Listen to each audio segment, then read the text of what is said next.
जय हिंद।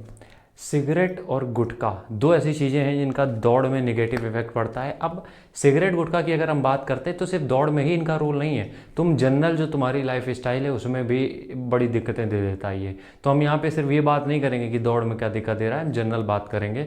तो जब भी तुम ये देखोगे कि जब भी तुम सिगरेट या गुटखा इस तरीके की कोई भी चीज़ का अगर तुम सेवन करते हो तो इससे होता क्या है, सबसे पहली चीज़। अच्छा हाँ, उससे आगे बढ़ने से पहले एक चीज़ हम ये बता दें कि पर्सनल ट्रेनिंग के लिए सामने नंबर आ रहा है, इस पर व्हाट्सएप कर सकते हो, ठीक है। अगर हम सिगरेट और गुटखा की बात करें, दोनों का मेन कंपाउंड जो हमें मिल रहा है वो है हमारा तम्बाकू। तम्बाकू से हमें क्या क्या दिक्कतें होंगी हम उसके बारे में बात करेंगे, और हमें किस तरीके से छोड़ना है उसके बारे में भी बात करेंगे, ठीक है। सबसे पहली बात ये समझ लो, रनिंग को तो तुम दूर कर दो, नॉर्मल जो लाइफ स्टाइल है तुम्हारी वो तो पूरी तरीके से झंड हो जाएगी अगर तुम ये लगातार कंज्यूम कर रहे हो। लेकिन अगर हम स्पोर्ट्स की तरफ बढ़ते हैं, जैसे कि हम बढ़ते हैं रनिंग की तरफ, एथलेटिक्स की तरफ, इनमें सबसे ज़्यादा तुम्हारा क्या यूज़ होता है ये बताओ। सबसे ज़्यादा यूज़ होते हैं लंग्स, फेफड़े। क्योंकि अगर तुम्हारी ब्रीदिंग प्रॉपर नहीं रहेगी, अगर तुम सही से ब्रीद नहीं ले पाओगे, सांस ले नहीं पाओगे सही से, तो तुम कहाँ से अपना ये जो परफॉर्मेंस है वो बढ़ाओगे, कहाँ से तुम इतनी स्पीड लाओगे, कहाँ से इतना स्टेमिना बनाओगे, ये नहीं कर पाओगे तुम। अगर तुम्हारे लंग्स में ताकत नहीं है तो तुम ये सब चीज़ें नहीं कर पाओगे। इसलिए तुम्हें करना क्या है उसके ऊपर हम बात करते हैं। देखो, जब भी तुम सिगरेट और ये खाते हो तो इनके जो तम्बाकू के से जो कंपाउंड निकलते हैं वो तुम्हारे जो फेफड़े हैं उनको ब्लॉक कर देते हैं। फेफड़ों को ब्लॉक करने का मतलब ये जो है सिगरेट से धुआं जा रहा है तो उसमें, अब तम्बाकू अगर तुम गुटखा खा रहे हो तो तुम्हें ज़्यादा से ज़्यादा क्या होगा, मुंह का कैंसर हो जाएगा। लेकिन क्या होता है वो बाहर थूक देते हो, कुछ लोग अंदर ले लेते हैं, वो तो मरे धरे हैं।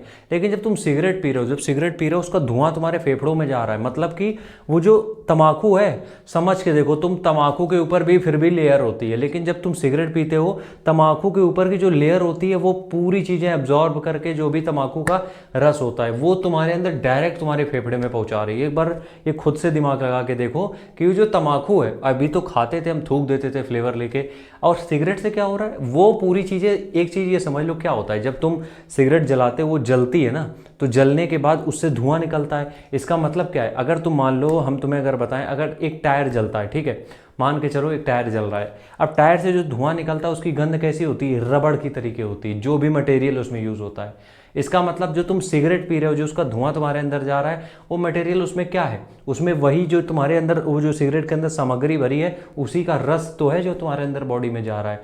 तो बस यही रस तुम्हें तकलीफ देगा, और ये रस तुम्हारे फेफड़ों को जाके पहले एक साइड का ब्लॉक करता है, फिर दोनों साइड का ब्लॉक करता है।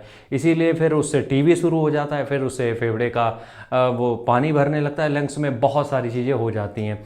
तो इसलिए हम ये कहते हैं कि देखो, सिगरेट और गुटखा एक ऐसा एडिक्शन है कि जल्दी छूटता भी नहीं, अगर हो गया है तो कुछ लोग छोड़ना भी चाहते हैं, नहीं छूट पाता है। तो एक प्रण लो, सबसे पहली बात तो इसमें विल पावर काम आता है, इसमें किसी दूसरे की कोई टेक्निक इसमें नहीं होती, कोई ज्ञान नहीं होता है, कोई दवा नहीं होती, कुछ नहीं होता है, इसमें खुद का विल पावर काम आता है कि अपने आप को 7 दिन के लिए रोको। हड़बड़ाहट होगी, तड़पोगे, लेकिन लाइफ बेटर होगी। लेकिन इसके लिए विल पावर के अलावा कोई दूसरा तरीका नहीं है। हम आ जाके हम तुम्हें यहाँ पे कुछ भी सजेस्ट कर देंगे, कोई फ़ायदा नहीं करेगा, कुछ भी मदद नहीं करेगा कोई भी। और यहीं पे काम आएगी तुम्हारी विल पावर। अगर तुमने अंदर से सोच लिया है कि यार ये अपनी बॉडी के लिए ठीक नहीं, इसको तो हमें छोड़ना ही है, तब तुम छोड़ दोगे। लेकिन अगर किसी से तुम पूछ रहे हो, राय ले रहे हो, कोई दवा ले रहे हो, टिकिया ले रहे हो, इंजेक्शन ले रहे हो किसी चीज़ के लिए, नहीं छूट पाओगे, कभी जीवन में नहीं छोड़ पाओगे, ये हम बता दे रहे हैं। लेकिन अगर एक बार तुमने खुद से सोच लिया कि यार इससे मेरी बॉडी बर्बाद हो रही है, उस दिन तुम तुरंत छोड़ दोगे वो। तो इसलिए थोड़ा सा इसके साइड इफ़ेक्ट के बारे में सोचो, अपने आप छूट जाएगी, ठीक है। राम राम, जय हिंद।